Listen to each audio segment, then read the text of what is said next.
Mañana le damos la más cordial bienvenida a Mónica Muñoz Nájar en el Momento Económico y recordemos que el viernes último justamente el presidente del Banco Central de Reserva, Julio Velarde, presentó el último reporte de inflación de este año y se destaca la recuperación de la economía y se proyecta un crecimiento del 3,2%. ¿Cuáles son las expectativas básicamente para el 2025, mi querida Mónica? ¿Cómo estás? Hola, buen día. ¿Qué tal? ¿Qué tal? Buen día, Carlos. Buen día, Joana. Buen día, queridos oyentes y televidentes de RPP. Vamos a comentar primero cómo cerramos este año, porque ya tenemos las últimas proyecciones del Banco Central. Si bien estamos 23 de diciembre, todavía son proyecciones porque no se tienen todos los datos de cómo cierra el año, pero creo que es importante para darnos una perspectiva de qué es lo que ha pasado y en general mejores perspectivas de lo que se esperaba hace solo 3 meses. Recordemos que el Banco Central saca cada 3 meses su reporte de inflación, que es su forma de mostrar cómo está proyectando que le va a ir a la economía en los próximos 3 años y también una forma de rendir cuentas, porque recordemos que nuestro Banco Central tiene el objetivo de controlar la inflación, de mantener la estabilidad de los precios, la estabilidad monetaria. Por eso es que se llama reporte de inflación. La perspectiva es mejor que en septiembre, que tuvimos el anterior reporte de inflación. Vamos a cerrar, como ya dijo Carlos, en 3,2% de crecimiento el 2024. Para el próximo año se espera un crecimiento de 3%. ¿Y eso qué significa? Que a la economía, sobre todo la pesca, le ha ido mejor de lo que se esperaba. Dos componentes han subido más de lo que se esperaba en este año. La pesca, que se espera que cierre en más de 26% de crecimiento, y también la inversión pública, que ha crecido bastante por la inversión del gobierno nacional, los ministerios y también gobiernos regionales y gobiernos locales. Son dos componentes que le han metido un poco más de turbo de lo que se esperaba en la economía, y esto ha implicado que también el empleo formal tenga un crecimiento mayor de lo que se había esperado. En general, entonces, lo que se tiene son perspectivas buenas este año. Las perspectivas para el próximo año se mantienen un poco. Acá mucha atención con lo que se espera para algunos sectores, porque lo que ha venido pasando este año con agricultura y con pesca ha sido básicamente una recuperación de las caídas fuertes que tuvimos el 2023. Pero el próximo año se espera que crezcan igual 3%, que tengan un crecimiento, digamos, que es saludable, más o menos 3% es lo que nuestra economía en este momento da. Así que se siguen esperando buenos años para la pesca y la agricultura si es que no tenemos problemas climáticos. Sí, Carlos. Uno de los aspectos que ha generado mayor preocupación en este informe, Mónica, es el déficit fiscal, ¿no? Que se estima, lo dijo el doctor Velarde, cierre en 3,7% del Producto Bruto Interno. Explícanos por favor, Mónica, qué es el déficit fiscal y por qué puede esto o significa, digamos, un aspecto negativo o un pasivo de nuestra economía. Sí, este es uno de los indicadores que preocupa para este año y probablemente para los próximos años.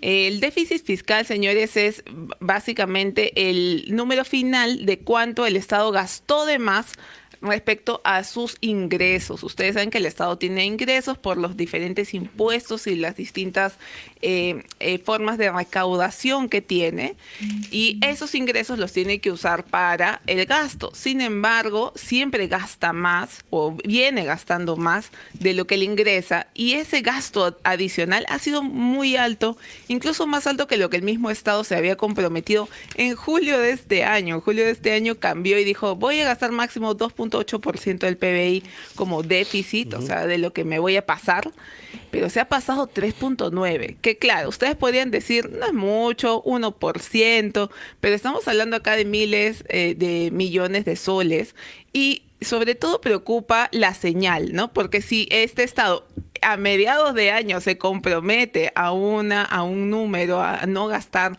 más de un límite, y solamente 5 o 6 meses después ya se pasa bastante del límite, en verdad estamos hablando de un Estado poco creíble, ¿verdad? No le podemos creer en lo que nos dice, y eso es bien preocupante porque durante muchos años se ha trabajado en recuperar la estabilidad fiscal, que le podamos creer al Ministerio de Economía y Finanzas, y ahora ya en los últimos 2 años estamos incumpliendo su propia regla. No es una regla que le viene impuesta por nadie, es la regla que ellos mismos se ponen y ellos mismos lo están incumpliendo. No es el el peor tipo de mentira, ¿no? Cuando te dicen que sí lo voy a hacer y no lo hacen.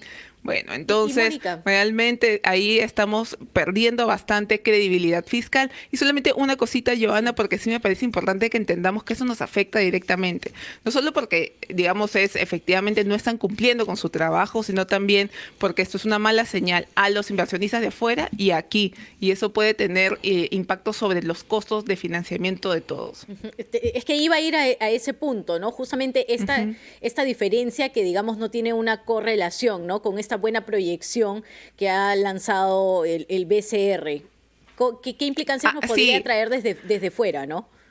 Sí, correcto. De hecho, obviamente, hasta afuera todavía ven que la moneda peruana y las finanzas peruanas siguen siendo sólidas. Sin embargo, ya esta es una mala señal de que estamos en una trayectoria que no es sostenible. Todavía podemos como cambiar el rumbo, ¿no? Como cuando ya te estás desviando de carril, ya puedes regresar al carril original. Sin embargo, sí tenemos que tomar acciones. Y el problema es que el Estado 2 años seguidos va en este problema, ¿no? Entonces, tiene que hacer un cambio de timón para poder retomar esa estabilidad. Las consecuencias directas es que va incrementando la deuda, puede llegar en algún momento a ser poco sostenible, todavía no estamos en ese trance, sino lo que es más cercano es que ya el MEF, el Ministerio de Economía, el gobierno peruano se vuelve poco creíble y por lo tanto se le empieza a cobrar tasas más caras y eso significa que todos en el país pagamos tasas de interés más caras. Si te quieres sacar un préstamo hipotecario o un préstamo para tu auto o cualquier tipo incluso de préstamo de consumo, eso te puede ir afectando y también vienen menos inversión, menos empleo, porque ya no hay tanta confianza. Así que ahí estamos con ese problema del déficit fiscal.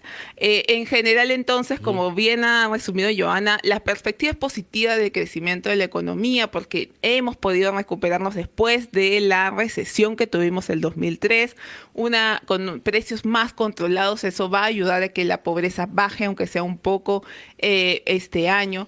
Sin embargo, tenemos la mala noticia del déficit fiscal, que la verdad es que está bastante más alto de lo que el mismo gobierno se había comprometido y eso tiene que cambiar pronto, Carlos, Joana.